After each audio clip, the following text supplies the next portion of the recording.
Sarah never imagined that draining her own backyard pool would trigger a 911 call, 3 police cars, and a neighborhood war that would expose decades of buried secrets. But when Karen Pemberton's shrill voice pierced the morning air, screaming about public safety violations and environmental disasters, Sarah realized her seemingly innocent home maintenance project had just ignited a powder keg of suburban revenge. What Karen didn't know was that Sarah had been documenting every single one of her violations for months, and today, the tables were about to turn in the most spectacular. The morning sun cast long shadows across Maple Grove as Sarah Chen positioned the industrial pump at the edge of her kidney-shaped pool. After 3 years of enjoying crystal clear water, the liner had finally given way, and the repair company had been explicit. Complete drainage was non-negotiable. "Perfect timing," she muttered, adjusting her baseball cap against the glare. With David deployed overseas for another 2 months, home maintenance had become her solitary responsibility, a fact that hadn't escaped the attention of her perpetually vigilant neighbor.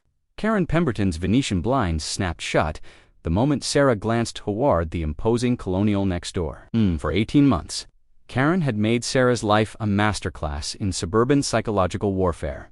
Anonymous complaints to the about grass height, passive-aggressive notes about garbage can placement, and thinly veiled accusations about property values whenever Sarah's friends visited. The pump roared to life, sending a steady stream of chlorinated water cascading down Sarah's driveway toward the storm drain, exactly as the city-approved drainage plan specified. She'd done her homework, obtained the proper permits, and followed every regulation to the letter. Karen, however, operated under different rules. "What do you think you're doing?" The screech cut through the morning air like fingernails on a chalkboard. Karen emerged from her front door in full battle regalia, pressed khakis, pearl necklace, and the expression of someone who'd just witnessed a felony in progress. Sarah straightened slowly, her jaw tightening. "Good morning, Karen. I'm draining my pool for liner repair, without permits, without environmental impact studies." Karen's voice climbed another octave. "That water is going straight into our municipal system. Do you have any idea what chemicals you're dumping?" "I have all the required permits," Sarah replied evenly, though every instinct screamed to match Karen's volume. "The water has been tested and cleared for drainage. Everything's completely legal." Karen's eyes narrowed to slits. "We'll see about that." She spun on her designer heels and marched back inside, her phone already pressed to her ear. Through the open doorway, Sarah caught fragments of conversation. ... Environmental disaster ... Reckless endangerment ... Immediate response required ... Double quotes. Sarah's stomach knotted. Karen's theatrical complaints to the HOA were one thing, but involving city authorities crossed a line that couldn't be uncrossed. She pulled out her own phone, photographing the drainage setup, the permits posted on her fence, and the steady flow of clear water evidence that would prove invaluable in the coming storm. The first patrol car arrived within 20 minutes, followed by 2 more in rapid succession. Sarah watched through her kitchen window as Karen emerged like a queen greeting her subjects, gesturing dramatically toward Sarah's property while officers nodded with practiced patience. Officer Martinez, a stocky man with kind eyes, approached Sarah's front door with the weary expression of someone who'd handled his share of neighborhood disputes. "Ma'am, we received a complaint about illegal dumping and potential environmental hazards. Mind if we take a look?" Sarah led him to the backyard, her folder of permits and documentation clutched in her hands. "Everything's been approved through proper channels. The repair company provided the drainage specifications, and I filed all required paperwork 3 weeks ago." Martinez examined the permits with meticulous care, cross-referencing permit numbers on his tablet. The pool water, now halfway drained, sparkled innocently in the morning sun. "Your documentation looks solid," he admitted.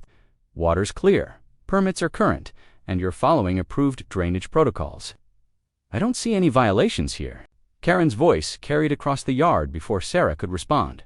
Officer, you going to let her continue poisoning our neighborhood?" Martinez's jaw tightened almost imperceptibly. He'd clearly encountered Karen before. "Ma'am, I've reviewed the situation. Everything appears to be in compliance with city regulations." "Compliance?" Karen's voice hit a pitch that sent neighborhood dogs into howling fits. She's dumping thousands of gallons of chemically treated water into our storm system. This is an environmental catastrophe. The water has been properly treated and tested, Martinez replied with forced patience. Pool drainage with appropriate permits is standard procedure. Karen's face flushed crimson. This is exactly the kind of negligent law enforcement that's destroying our community. I'm calling your supervisor. As Karen stormed toward her house, Martinez turned to Sarah with an apologetic shrug. Sorry about this, ma'am. We have to respond to every call, but your setup looks textbook perfect. Keep those permits handy. Something tells me this won't be your last visit from us today. Sarah nodded grimly. Karen's escalation pattern was depressingly predictable when direct confrontation failed. She deployed increasingly desperate tactics until someone, somewhere, validated her outrage. The second wave arrived an hour later. Environmental services, complete with hazmat testing equipment and clipboards full of violation forms. Sarah watched from her kitchen as Karen intercepted them at the curb, her animated gestures painting a picture of ecological disaster that would have made Erin Brockovich proud. Environmental Inspector Janet Rodriguez proved more thorough than the police, collecting water samples and measuring chlorine levels with scientific precision, hovered at the property line like a vulture, offering running commentary on Sarah's reckless disregard for community safety. Chlorine levels are well within acceptable parameters, Rodriguez announced after completing her tests. pH balance is optimal, and there's no evidence of contamination or improper chemical disposal. This is exactly how pool drainage should be handled. Karen's face contorted as if she'd been physically slapped. That's impossible. I can smell the chemicals from my bedroom window. Rodriguez packed her equipment with bureaucratic efficiency. Ma'am, the only thing you're smelling is standard pool chlorination at levels lower than most municipal water supplies. There's no violation here. As the environmental team departed, Sarah noticed Karen's blinds snapping shut again. The temporary quiet felt ominous rather than peaceful. Karen's retreats typically preceded her most creative attacks. The third assault came disguised as concern for community children. Karen reappeared with Claire Morrison and Beth Adams. Two neighborhood mothers, she'd somehow convinced that Sarah's pool drainage posed mortal danger to their offspring. Think about little Emma riding her bike past that contaminated runoff, Karen declared, gesturing toward the clear water trickling peacefully down Sarah's driveway. One splash, one inhalation of those toxic fumes, and we could be looking at respiratory damage. Claire Morrison, a nervous woman who'd always seemed friendly enough at school pickup, now eyed Sarah's house like a Superfund site. Karen says, the city inspector was probably bought off, that the chemical companies have people everywhere. Sarah felt her composure cracking. Claire, you've known me for 3 years. Do you really think I'd endanger neighborhood children? Beth Adams, typically the voice of reason among the school moms, shifted uncomfortably. I'm sure you wouldn't intentionally. Karen pounced on the word like a hawk on a mouse. Negligence doesn't require intent. Good people make catastrophically bad decisions. Sarah's hands clenched into fists. Karen's masterful manipulation was working exactly as intended, planting seeds of doubt, turning allies into suspicious strangers, isolating Sarah behind a wall of manufactured fear. I have every permit, Sarah said slowly, her voice barely. Controlled every test result, every official approval. What exactly would convince you that this is completely safe and legal? Karen's smile was pure venom.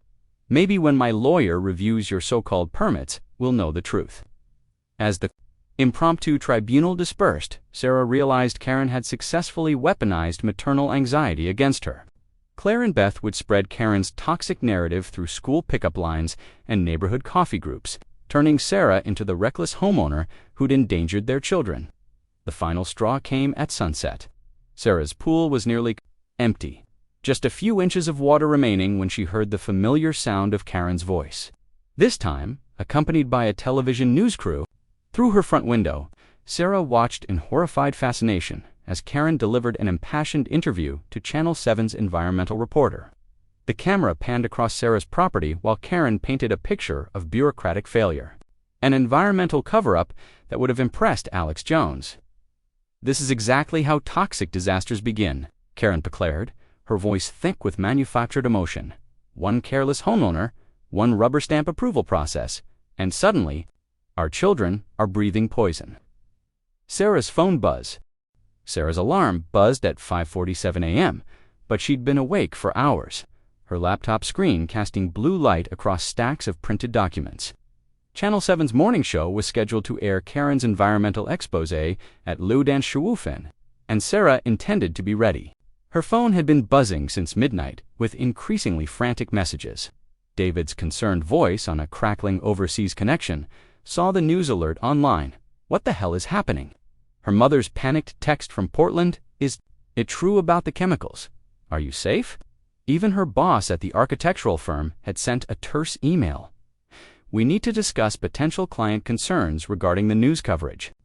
Karen Pemberton had wielded public fear like a scalpel, surgically removing Sarah's reputation from the community she'd called home for 3 years. But Karen's surgical precision was about to meet Sarah's architectural thoroughness, and architects were trained to identify structural weaknesses that could bring down entire buildings. The Channel 7 segment was everything Sarah had expected: dramatic music, ominous graphics, and Karen positioned as the heroic whistleblower protecting innocent children from corporate-enabled environmental disaster. The reporter, a young woman, hungry for ratings gold, had filmed Karen's tearful plea against Sarah's recklessly toxic property while completely ignoring the stack of official permits and test results. Sarah had tried to provide, "This is how tragedies begin," Karen declared to the camera, her voice breaking with manufactured emotion.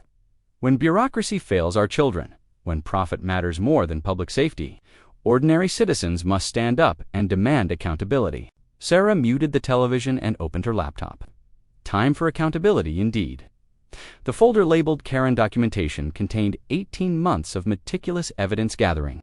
Sarah's architectural training had taught her that successful projects required obsessive attention to detail, skill that proved invaluable when dealing with a neighbor who treated HOA violations like war crimes. Her first weapon was photographic evidence. Karen's backyard renovations had proceeded without a single permit, despite adding a 400-square-foot deck, installing permanent outdoor lighting, and constructing what could only be described as a commercial outdoor kitchen. The city planning department would find those images fascinating, but the photographs were merely appetizers compared to the main course. Karen's own environmental violations. Sarah clicked through videos she'd recorded from her second-story window over the past year. Karen hosing automotive fluids down her driveway after her husband's weekend car maintenance sessions. Karen dumping paint thinner and cleaning solvents directly into the storm drain after her monthly household projects. Most damning of all, Karen power washing her deck monthly with industrial-strength chemicals that sent rainbow-colored runoff streaming toward the same municipal water system she'd accused Sarah of poisoning. The documentation was irrefutable, time-stamped, and backed by chemical residue samples Sarah had collected from the storm drain after particularly egregious incidents. Karen Pemberton had been committing actual environmental violations for over a year, while positioning herself as the neighborhood's ecological guardian. Sarah's phone rang, jarring her from her research. The caller ID made her stomach clench. Maple Grove Elementary, Mrs. Chen. This is Principal Davidson. I'm calling about Emma's situation. Sarah's blood ran cold. Emma was her 7-year-old daughter, currently staying with Sarah's parents in Portland during David's deployment. What situation? We received several calls from concerned parents. After last night's news report, there are questions about whether Emma should return to school when she comes back to town, given the environmental concerns surrounding your property. The words hit Sarah like physical blows. Karen's campaign had reached her daughter, turning a child into collateral damage in a suburban war. Principal Davidson, I have every permit and approval. I'm sure you do, Mrs. Chen, but we have to consider the concerns of other families. Perhaps we could arrange for Emma to finish the semester with independent study. Sarah ended the call with shaking hands. Karen had weaponized maternal fear so effectively that Sarah's own daughter was being treated like a public health threat. The violation of crossing that line involving a child in adult warfare crystallized Sarah's resolve into something harder than diamond. Time for the nuclear option. Sarah's first call went to Environmental Services, specifically to Inspector Janet Rodriguez, who'd tested her pool water the previous day Inspector Rodriguez, this is Sarah Chen from Maple Grove. I wanted to report actual environmental violations I've been documenting in my neighborhood. Rodriguez's voice sharpened with professional interest. What kind of violations? Illegal chemical dumping, unpermitted construction, and automotive fluid disposal into storm drains. All documented with photographs, video evidence, and chemical residue samples. The perpetrator is the same person who filed yesterday's false complaint against me. Can you have everything emailed to me within the hour? Already prepared and ready to send. The second call went to the city planning department. Karen's unpermitted construction represented thousands of dollars in avoided fees and flagrant building code violations. The planning inspector scheduled a site visit for that afternoon. The third call was to Channel 7, specifically to the environmental reporter who'd given Karen her platform for manufactured outrage, Ms. Patterson. I have a follow-up story to yesterday's environmental report. The woman who accused me of illegal dumping has been committing actual environmental violations for over a year. I have documented evidence of illegal chemical disposal, unpermitted construction, and false reporting to city officials. That's quite an accusation, Mrs. Chen. I'm not making accusations. I'm providing documentation, video evidence, chemical samples, photographs, and official permit records. I think your viewers deserve to know the full story about environmental safety in our neighborhood. Sarah could hear the reporter's interest kindling. Can you have everything to me by noon? I'll have it to you in 30 minutes. By 9 a.m., Sarah had deployed her arsenal across multiple fronts: environmental services, planning department, building inspector, and Channel 7 all possessed comprehensive documentation of Karen's actual violations. But Sarah's architectural training had taught her that the foundation determined the stability of the entire structure, and Karen's foundation was about to crumble. The first crack appeared at 10:15 a.m. when the building inspector arrived at Karen's house. Sarah watched from her kitchen window as Karen's confident swagger evaporated under the inspector's methodical documentation of unpermitted structures. The outdoor kitchen alone represented multiple code violations worth thousands in fines. The second crack widened at 11:30 when environmental services arrived with hazmat testing equipment.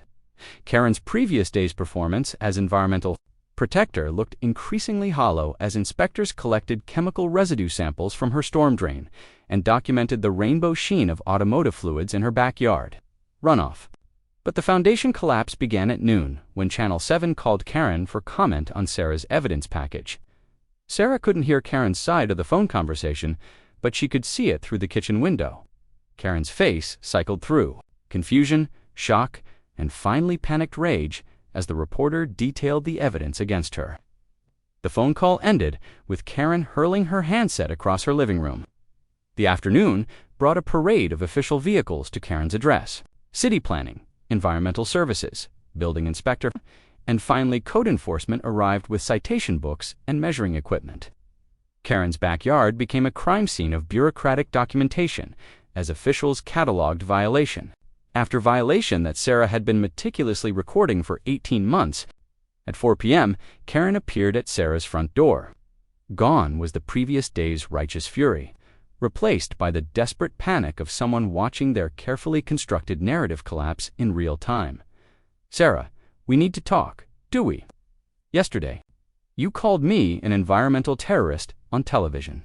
Today, you're facing actual environmental violations. Funny how that works. Karen's voice cracked. You don't understand the pressure I've been under. My husband's business, the mortgage, the medical bills.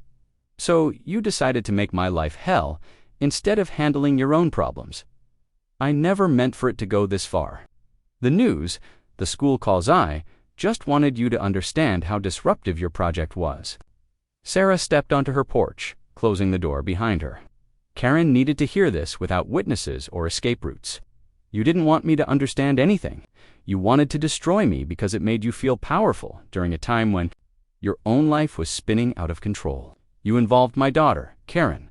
You made her a target because you were angry about your own failures. Karen's composure finally shattered completely. Please, Sarah, the fines alone will bankrupt us. My husband doesn't know about the violations, about the shortcuts I took with the renovations. If this gets out, like my story got out yesterday, Like my daughter became a social pariah because of your lies. I'll fix it. I'll call the school, call the parents, tell them I was wrong. Sarah's smile was winter cold. Oh, you'll definitely be telling people you were wrong. Channel 7 is running their F. The morning after Karen's public humiliation arrived with the subtlety of a natural disaster. Sarah's coffee was still brewing when she heard the first crash, the unmistakable sound of something heavy hitting Karen's front door. Kitchen window. She watched a city code enforcement officer post a bright orange notice while Karen stood in her doorway, her designer bathrobe hanging like a funeral shroud. The cascade of consequences had begun. By 8 a.m., 3 separate city departments had descended on Karen's property like bureaucratic locusts. Building inspectors measured unpermitted structures. Environmental officers collected soil samples. And a planning department supervisor documented code violations with the methodical precision of an autopsy. Sarah's phone buzzed with a text. From David, property records show Karen's house went into foreclosure proceedings this morning. Her husband's business must be worse than we thought. The revelation added a new dimension to Karen's desperate campaign. The woman who'd portrayed herself as the neighborhood's moral guardian had been teetering on financial collapse, lashing out at Sarah as a way to feel powerful while her own world disintegrated. But understanding Karen's motivation didn't soften, the reckoning now unfolding. At 9:15 a.m., Channel 7 returned for a follow-up segment. This time, the reporter positioned herself in front of Karen's house while environmental officers in hazmat suits worked behind her. The woman who'd been yesterday's heroic whistleblower was now the featured villain in her own environmental disaster. Story: New developments in the Maple Grove environmental crisis. The reporter announced with the breathless excitement of someone who'd stumbled onto ratings gold.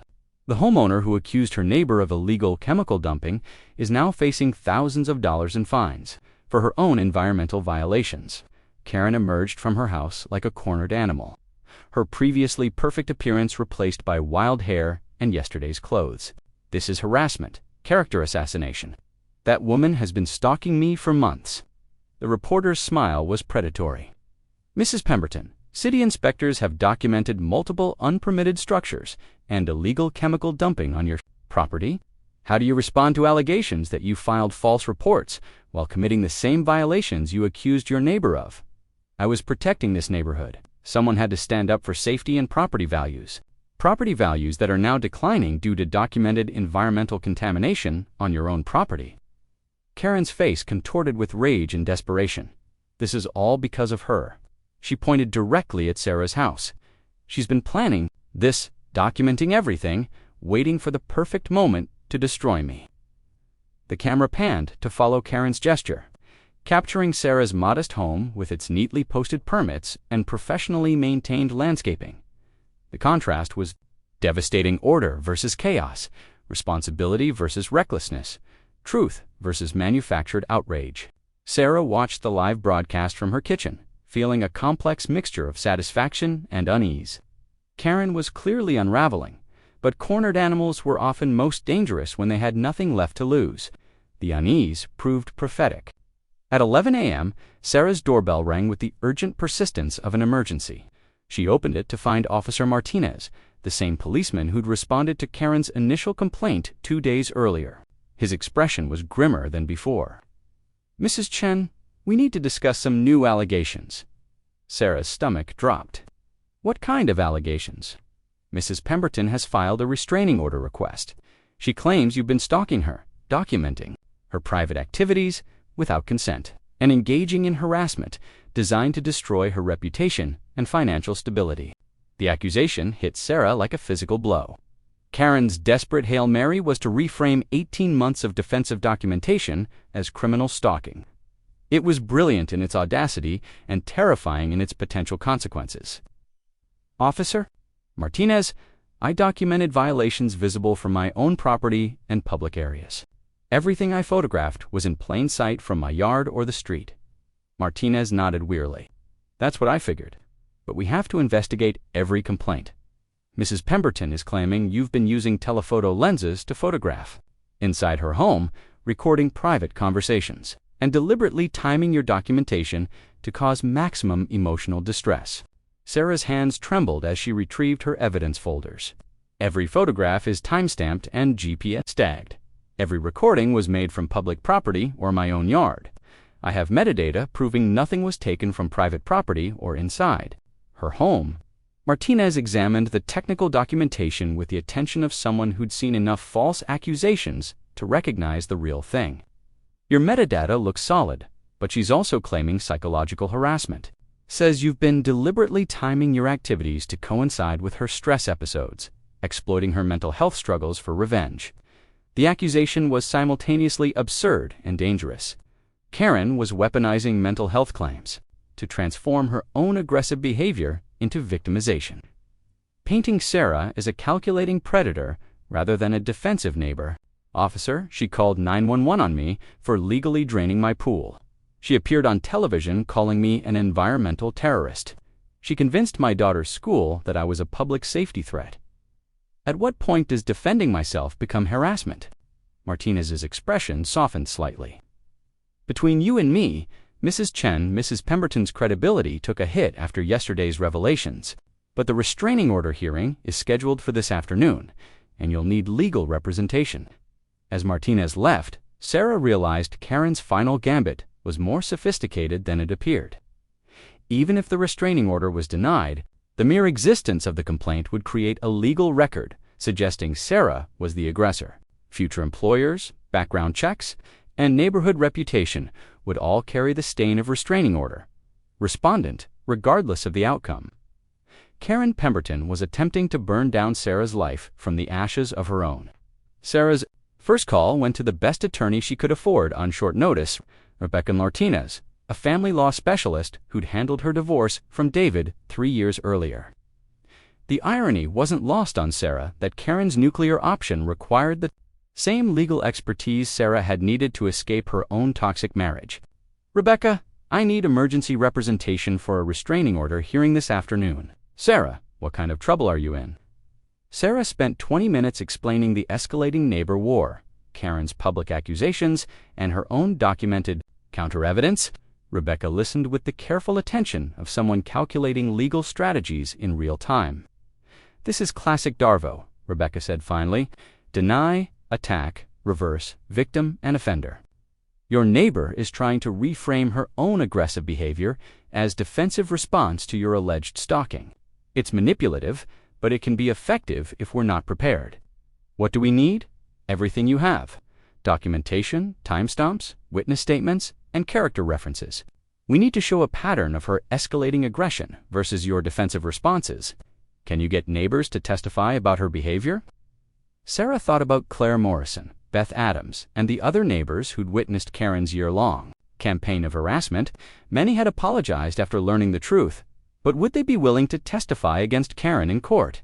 The afternoon hearing was scheduled for 2 p.m. in family court, a sterile room that had seen countless domestic disputes reduced to legal theater.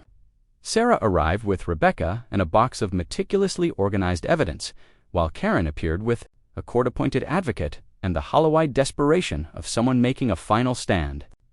Judge Patricia Hawkins was a veteran family court judge who'd clearly seen every permutation of neighbor disputes, domestic conflicts, and manufactured crises that suburban life could produce.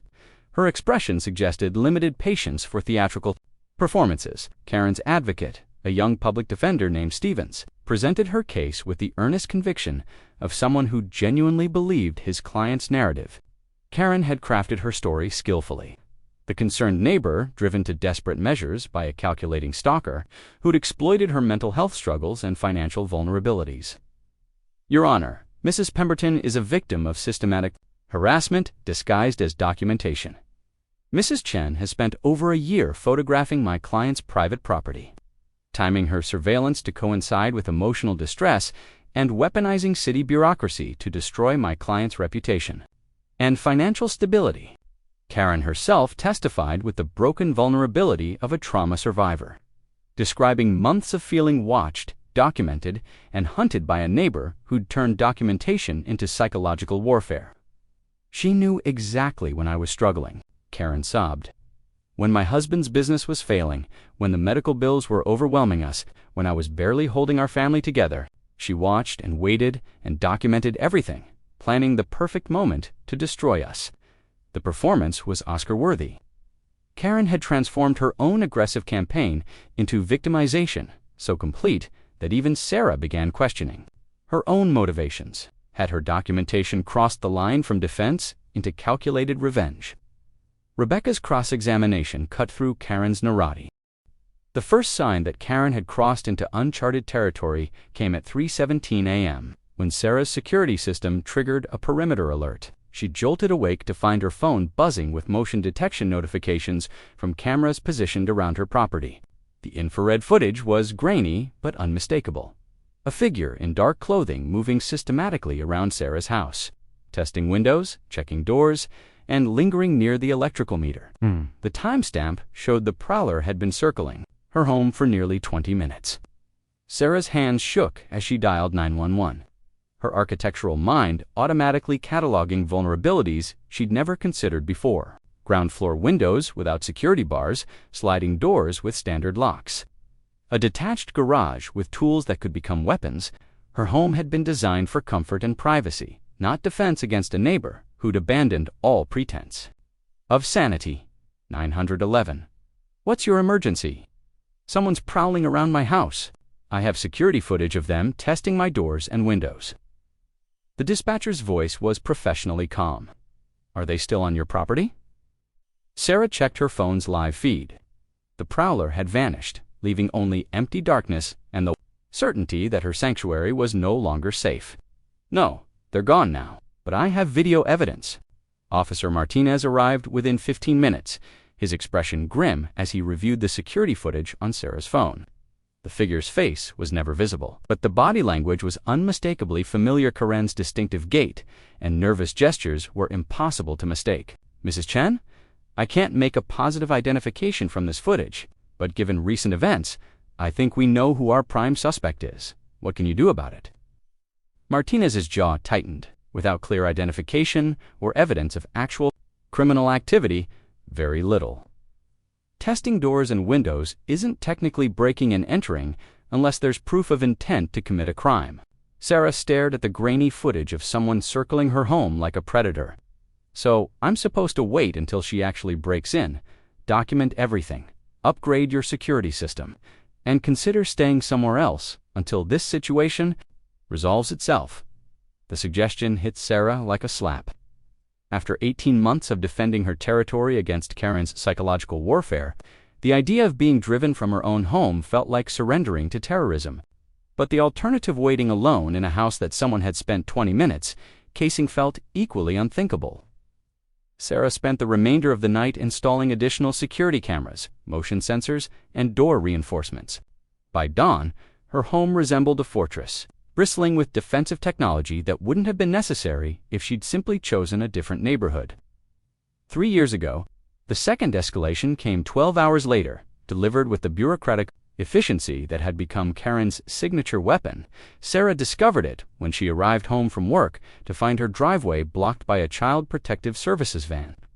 Her stomach dropped as she recognized the implications Karen had found. A new pressure point to exploit. Caseworker Amanda Torres met Sarah at her front door with the weary professionalism of someone who'd investigated countless false reports. Mrs. Chen, we received a complaint about potential child endangerment at this address. My daughter is staying with her grandparents in Portland during her father's deployment. The complainant claims you've been exposing children to environmental hazards, engaging in dangerous feuds with neighbors, and creating an unstable home environment that would be harmful to any child's well-being. Sarah felt her composure cracking.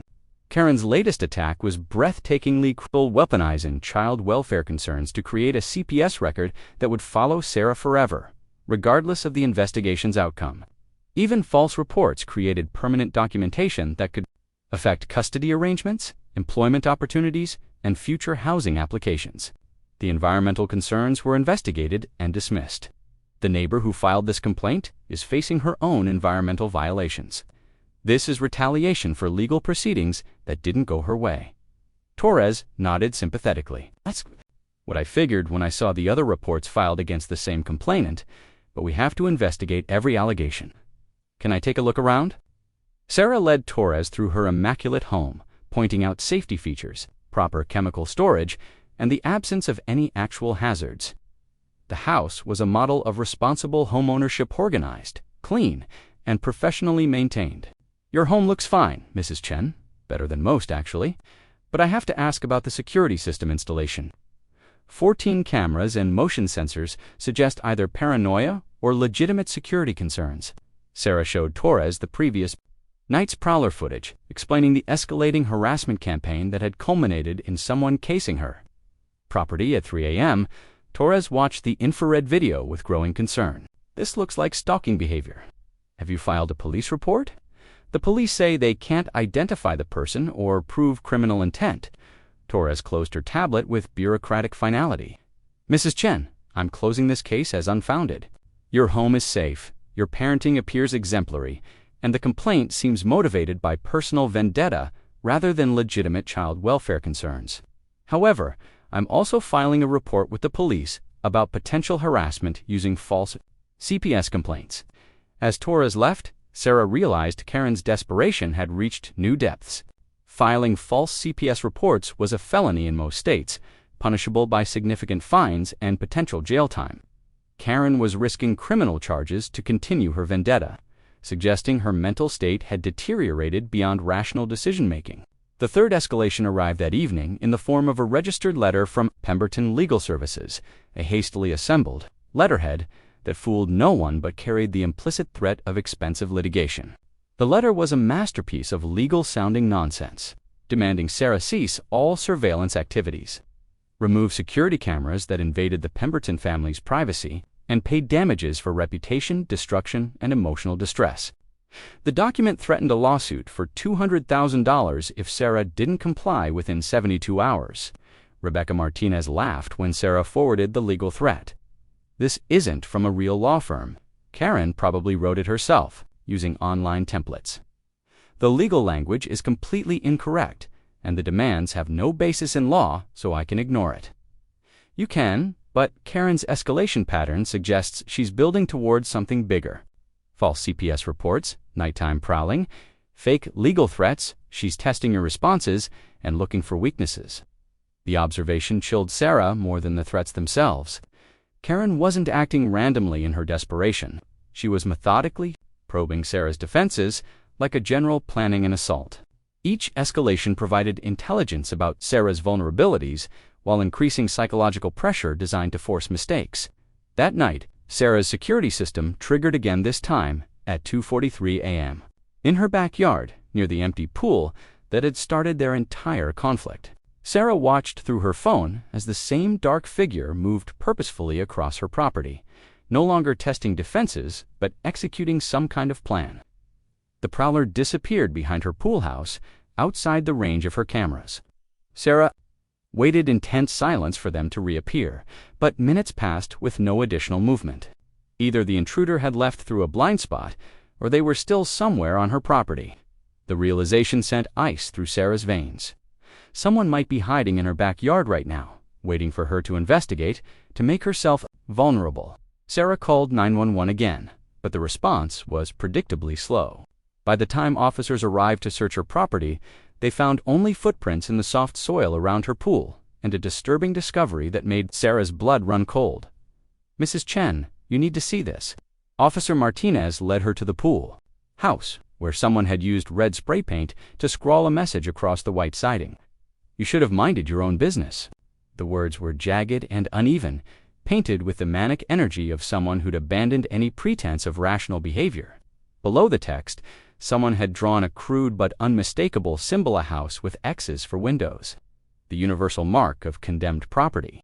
"This crosses the line into criminal threatening," Martinez said grimly. "Trespassing, vandalism, and implied threats. We can arrest her now." But when they knocked on Karen's door, they found the house dark and empty. Her car was gone, her mailbox overflowing, and neighbors reported not seeing her for 2 days. Karen Pemberton had disappeared, leaving behind only spray-painted threats and the certainty that her next move would be far worse than midnight prowling. Sarah stood in her backyard, staring at the red words that transformed her pool house into a crime scene. The message wasn't just vandalism, it was a declaration of war from someone who'd moved beyond caring about consequences. Karen had abandoned her suburban mask entirely, revealing the dangerous obsession underneath, the pool that had started. Their conflict sat empty and dark, its drained interior now resembling a concrete tomb in the security lighting. Sarah realized with growing dread that